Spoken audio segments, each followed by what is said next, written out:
be more consistent. I need you to cut down on your turnovers and your mistakes. Um, but I think it doesn't help when he's like screaming and like threatening to not play you Yeah, when you there's make a man. mistake, right? Because that just kind of feeds on the cycle of you like thinking. I guess you can't think, right? Like this sport, you got to just go off instinct.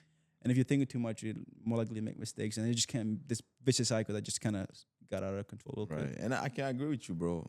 In terms of like what you just said, I can agree with you. In terms of like player development, Durham did not have that skill, well established. He understood the game. He's a old guy. He've watched the games so many different levels, but like helping a player become their best self and just becoming, something, special for the team and, making the player feel, powerful with the abilities that they have. If you have dribbling, feel good about that. If you have strength, speed, he didn't really have that. And I Yeah, feel like he would have won so many games I agree, and if I if he allowed players to showcase their abilities in the most, how can I say it? In a way that will help the team and also help the player in the long run, because at the end of the day, you're in college, most of the players wanted to go pro. So how can you showcase your skills if you're not given the opportunity to do so? yeah, I think I agree to certain. Again, I think he could have done a better job of tailoring his player development and his messaging, but at the Right. same time, I guess give him some again give him some slack here. I think it's tough at the college level because Right. there's not enough time to like focus on each player, and you kind of I think the soccer model he was under a lot of pressure to like win games and like take that pressure off his back, which is not But conducive to but like that was the developing players problem, long bro. term. I think it's a college issue, like generally speaking, where you're Yeah. focused on immediate results, right? And you're not really thinking. Okay, for me, I think what helped is if I'd played 2 games, right? Like I could get my confidence through playing, but it was like I don't trust you enough to like get you there, right? And it's like I'm not gonna develop if I don't get there. But it's like I see the potential there, and I remember I was in his office like, "Yo, you tell me I have all this potential and stuff, but you're not playing me." And he's like, "I'm not gonna play you off just potential and like what I see every once in a while. Like my job is on the line here. It's like Mm. I know it's So he there." was more thinking about his job rather than. Which again, he kind of has to. If No, he, he has to, but think about this, bro. Like, I feel like if he's so worried about his job, then he's not gonna get the best out of every player, because like, the players now are gonna look at him as this person is just focused on his job. He doesn't. He's not allowing me to. I don't know. I mean, you're a Liverpool fan. And you're a fan of Liverpool coach Klopp, yeah, Klopp, Klopp. and now we got And Arne you Slot. see how like he was with the players. He understand, okay, my job is on the line, but if I make this person feel good of themselves, if I encourage them, allow them to perform to their best ability, Yeah, I'm gonna get these results. But like, that's fair. I think at the professional level, the guys have a longer. I mean, I don't know. I think he could have done. Again, I'm not disagreeing that he could have done a better job managing each player and like maximizing their potential, but I think the soccer model forces coaches to like be short term oriented, right? Because it's like if I say, let's say I know dude's got potential, I know he can get to that level, and maybe in a couple of years he's gonna help my team really well. But let's say I play him now and make some mistakes, right, and the results aren't there. I might not be here in 3 years to like benefit from him having developed. It's like what um forgot, I think one of the Arsenal coaches talks about young defenders, right? It's like the way you kind of get them to become top tier defenders is you give them playing time, and they're gonna mess up right. in the meantime. They're just gonna learn that way. You're gonna lose games maybe in the first couple of seasons, but by that third season, they've had the experience. They'll be one of the best in the world, and they'll win you titles, right? You might lose games because they'll make mistakes here, but in the long run they'll develop and reach their full potential, and then you can kind of like benefit Yeah, from there. most definitely. And let's just skip over to, graduation day, because I mean, if we was gonna talk about college, we could go on and on, because a lot happened Yeah. and so on. But like just graduation day, and you knowing exactly what the job that you already had in mind and where you were headed. Uh, what really helped you get to that point? Yeah, I think finding out about it early, right? Because with my job in particular, right? So out of college, I did investment banking, which is super, super competitive to break into. Because again, it's a job that pays really well, gives you a lot of credibility in terms of experience you gain. You learn a lot, right? You're working with some really smart people. And I just kind of stumble across it. And you kind of have to know about it really early on, right? Because it's so ultra competitive. You need to have internships your freshman year, your sophomore year, which then help you get that internship your sophomore, your junior year, which you can then turn into a full time role. I was lucky in that like I found out about it my sophomore year. Let's start my sophomore year, right? Mm. And that I at the time I felt behind because a lot of my peers who I was competing with, obviously they went to like the Ivy League schools, the top schools, but they also knew more about the role because it started in high school or maybe they started freshman year in college. And so I would go to these events, right? I remember I went to an event in in New York City. I was like one of 80 people that was selected from across the country from all these different schools. And I was super happy to get it because the first few times I applied to these programs, I didn't get in. And then I get there, they had our name tags in our school, and they set us in like groups of 10 in different tables. Mhm. And I was looking around, obviously, I could recognize the various schools like the Harvards, the Stanfords. And then obviously my school, Canisius, like none of them could probably pronounce it, and, like let alone know what or where the school was, Right. which was like the first thing I noticed. And then we did this case study, and it was like I think it was like a stock trade or whatever. But like I was just getting started. That was like the first semester I found out about it. So I was behind in terms of like the terminology. There was so much jargon that was being thrown around that I just felt so out of place. I was like, what the hell are they talking about? Mm. Right. And immediately I almost thought about giving. I was like, this is way like these kids are way smarter than me. Too Like much I have numbers. I have no shot at breaking in here because it felt like 10 years ago when I came to the States and I didn't understand the language. Like it felt like they were speaking a different language just because of the excessive amount of jargon that was being thrown around. Right. And I almost just kind of quit there. But I think I found out about it early enough, my sophomore year, which allowed me to kind of prepare so that my junior year I was able to have an internship, which I then turned into a full time role. But it was just timing and then obviously working hard, staying consistent, and then having grit to be able to kind of bounce back from, those sort of setbacks that come up. Yeah, that's crazy, bro. Yeah. That's crazy. I mean, being in the room full of like students coming from all the Ivy Leagues. So, because they praise those schools so much and they make them seem like, how can I say? They make it seem like the ones that's coming from like not the Ivy League schools, they're not capable of Hmm. achieving this much of success in their lives just because they're coming from, a different school. Yeah. But and you're a prime example of and a lot of people get inspired by that, especially like you have younger siblings that look up to you, and Yeah. you inspire them so much. You have other people that you have actually met from college that's still hitting you up, asking you questions about, hey, dude, like I'm Yeah. going into finances, like what advice would you have? So like in terms of finances though, how like what would you say is the best thing about it, like just in life in general? Because some people don't really know until it's too late. The job I did, my previous job or job. No, no, just finance itself. I mean, finance itself, I think it's important, right? I think the world doesn't revolve around money, but it kind of does, right? Like it's, you gotta pay for food, you gotta pay for, healthcare, you gotta pay for education, you gotta pay for everything. And I think understanding how, the basic level of understanding how money works, how to be frugal with your money, how to invest the money that you have left over so that you can, compound and grow it, is super important. I think the more you do that, the more foundation you build for yourself. So you're living paycheck to paycheck, and then you can kind of turn around and invest those resources into your kids. And then maybe you didn't go to top school, but like because you've kind of built a solid foundation for them, they can go on and go even further than what you did. In terms of my job in particular, I think it was interest, right? I was interested in, I study economics and finance at Canisius. So I was interested in those two fields. Investment banking was like at the perfect intersection of those two, where I will be able to leverage both my interest and knowledge. It paid pretty well.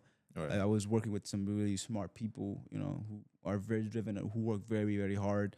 And I think when you're in that environment, you're naturally gonna Gonna adjust. rise and pull up your level to kind of meet or exceed those set in front of you.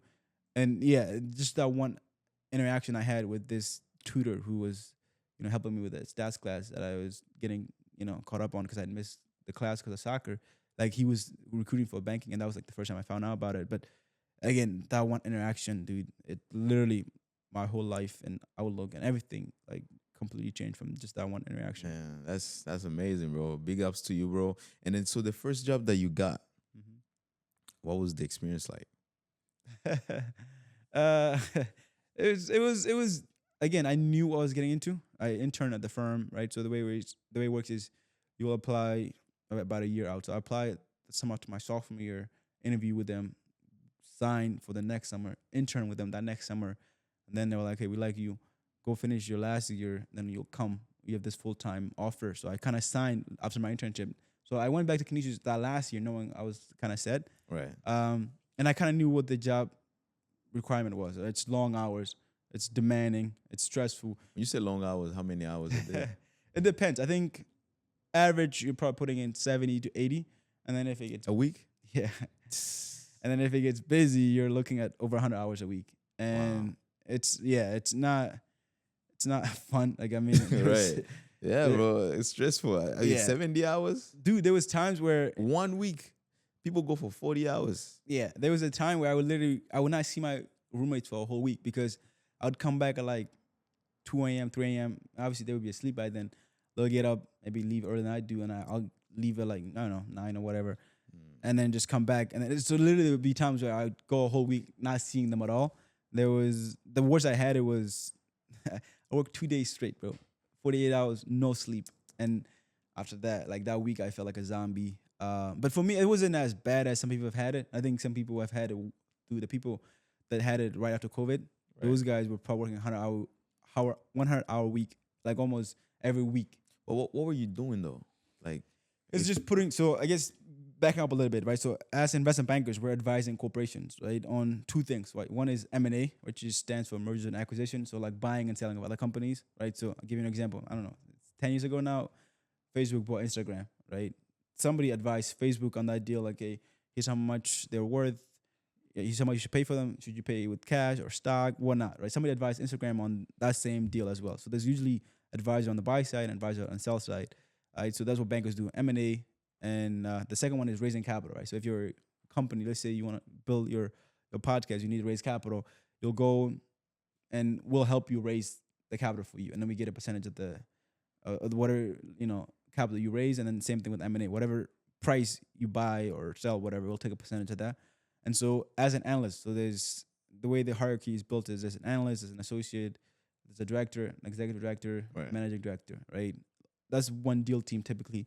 And you're putting together material. So sometimes you need a pitch, right? If a company is looking to sell themselves, okay, they're gonna go, who should I go hire as an advisor? Should I go to UBS? Should I go to Goldman Sachs, Morgan Stanley? Right? They'll do a bake off. It's just like a RFP process to see which bank is gonna represent them. So you be putting together materials on that pitch, right? Like here's who we are. Here's why we're the best bank to represent you. We have the best expertise. We have the best connections. Like we'll get you the best price or whatever, right? You could be putting together materials for that, so that once you win that pitch, you then have the client. We then have to kind of turn around now, learn the business, and then put together materials for the buyers, right? So it's just like putting together like a 100-page yeah, that's a PowerPoint lot. slide, essentially. That's right? a lot, bro. So you're on PowerPoint, you're on Excel, you're like Outlook, you're sometimes traveling, whatever it requires as the printing books, right? As the analyst, you're like the lowest level employee on that team, on that deal team, and so you're like doing all the grunt work, but mostly Excel, PowerPoint to put together materials for when you go pitch or when you're selling the company. Wow. And so this really taught you a lot about investing. Yeah, I would say more so like businesses, right? Like and Right. learn different business models, how business work, what makes for a good business. Just learning to work hard, learn to be efficient with Excel and PowerPoint, Right. learning to manage, And trick people. and you know how we come from a community where a lot of our people, they're very scared of investing. Mm-hmm. You know, they have that fear of saying, you know what, why would I go put my money somewhere that like why go put $1,000 in the in stock market, and what is that gonna do for me? Like what advice would you give them? Like what, like in terms of like just importance of investing in stocks and all those other things that people do invest in, to build that generational wealth and just put the money somewhere and let it grow over time. Yeah, I think it's super important. Without that, it's kind of hard to really build anything meaningful just from saving because you're not really earning much or just from income, right? And I understand the concerns as people who maybe don't have any excess money to be able to invest. If you're living paycheck to paycheck, you don't have anything else to invest, right? But for the people that do have something to invest, again, if you do smartly, and again, from the outside, like it seems very complicated, and there's a lot of fraud that goes into, there's fraud out there, right? Let me put that out there. But if you work with the right people, and if you do, again, my recommendation would just be buying the index, right, which is the S&P 500 index. Essentially, you're just buying all the companies that are like the largest 500 companies in the world. That's what I do. Like a lot of people who know enough about finance aren't individually, looking at companies and trying to select winners and losers. It's more like, hey, Right. because it's again, there's a lot that goes into that, right? There's one, you have to like understand the business, you have to value it, like, how much is it worth, and then is it undervalued, and then you have to buy it, and you have to hope that your thesis is right, and then the market kind of sees your point of view. So there's like a lot of things out of your control. So most people like know enough don't really pick stocks, right? I think if you look at historically over the last, I don't know, 50, 70 years, most fund managers have not been able to outperform the market, right? So been doing all this research, all this valuation work, and they've not been able to do better than just investing in the index. So again, it's not, you can literally just go to Fidelity, Vanguard. Again, it's not investment advice, but you can literally go to one of those brokerage firm, open up an account, just put money in there, and like don't really think about it. If you have the opportunity, because there's no other way you can really build generational wealth without having money work for you and then having it compound over time. Again, I understand it's new for a lot of people. You might not understand it, but just go on, like especially with ChatGPT nowadays, like just go on there. How do I invest in an index fund, right? And then figure out that, and that's a start. And that's all you need. Like me, a lot of my friends who are quite knowledgeable on the space, they don't really invest in single name stocks. It's literally just investing in the SP 500. Wow, you yourself probably you're doing the same thing because Yeah, you yeah. kind of got the knowledge now. Yeah. So I max out it. my Roth, right? So the Right. first thing I do, max out my Roth, and then whatever, I just average down every week. Every time I get a paycheck, I just put more into the index, and I just let it sit there. I'm sure, 50 years from now, when I grow, like Yeah, 50 when years I from when now, I retire, like the kids are it's almost good. guaranteed I'm gonna be like I'm Right. gonna be a millionaire essentially. Like it's just there's That's no it. there's no other way. It's Yeah. gonna be slow and steady. And that's the thing. It's like if somebody's coming to you and saying I can make you rich in a couple years or whatever in a year, like most of the time it's too good to be true, right? Like these are things that are gonna take time because when you have time on your side, then the money compounds and it just compounds on itself. Right? You get paid interest too. Yeah, exactly. Right? Right. So the longer the horizon, the better you have to be kind of grow there. So the earlier you can start, the better, right? And it doesn't need to be that much. It could be maybe 100 every time you get a paycheck. Literally just put it in there and then just leave it. Don't like go in there and look at it. Just leave it and expect that in like 50, 40 years from now, it'll be a Yeah. lot of money. Yeah, most definitely, bro. So now, I mean, how do you feel though just being in a position you're not like 30, 40, 50, but you like still in your 20s, but like how do you feel being in a position to give back to your family? How does that make you feel yourself? Just coming from a refugee camp at such a young age, and now you're here in a country where so much opportunity was given to you, but you never took it for granted. Yeah. How does that make you feel? I mean, it's a privilege, and it's partly why I'm able to like sacrifice. I mean, I say sacrifice because what I've had to do is nothing compared to what my parents have had to do, right? And part of the reason why I'm okay working these crazy hours and whatnot is just the opportunities that have forced me, right? Like I'm able to send my siblings to a private high school, the same high school I went to. I'm able to send them now Wow. because and you pay for it. exactly right That's because I amazing, saw bro. firsthand the impact of what an education could do for you, right? And so now my kids, my kids too, when they get here eventually, I can have the same opportunities. But my siblings, the younger ones, like they're not gonna have to be figure out how do I go, what do I do? Do I study for the SAT? Like what school should I apply to? Like I'll have that, I'll be able to help them with that, right? And having them go to this school is gonna already put them ahead of the game and allow them to be able to kind of reach their full potential. So it's like it's a privilege, and it's something I'm super proud of. And again, I've worked hard to be able to kind of do these things, but at the same time, I've been given so much, right? Like in coming to the U.S. and also being lucky in like the timing, right? If I came here when I was 15, it would have been harder, right? It would have been a lot harder to like learn the language, to like get up to speed on the education piece. If I'd stayed longer at the refugee camp, or if I didn't come here with my parents, right? If I didn't get that scholarship to go to high school, like there's so many things out of my control that like kind of played a big role in getting me to where I am. But again, I've had to, take advantage of the opportunities. Right? It's not like I just got an opportunity and I just things happen. It's kind of like, okay, I got this opportunity. Most definitely, bro. Let me put in the work. Let me make sure I maximize this opportunity, right? Let me make sure I put in all my effort, right? And let me be sure I'm disciplined. Make sure I'm consistent. Let me make sure that like I can take use of everything that's been given to me. Yeah, most definitely, bro. And that's what we need. And those are the people that we need in our community for the kids to look up to.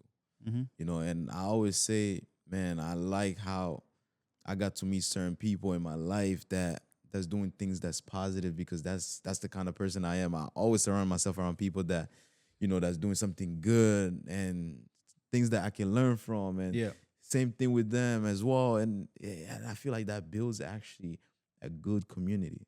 Exactly. Community of people. And I'm proud of you, bro. Keep going. I know your younger siblings are proud of you as well. I know they look up to you and all that. And a lot of the kids that may tune into the podcast will also be looking up to you on the go, bro. But most definitely appreciate you for stopping by. It was a pleasure having you.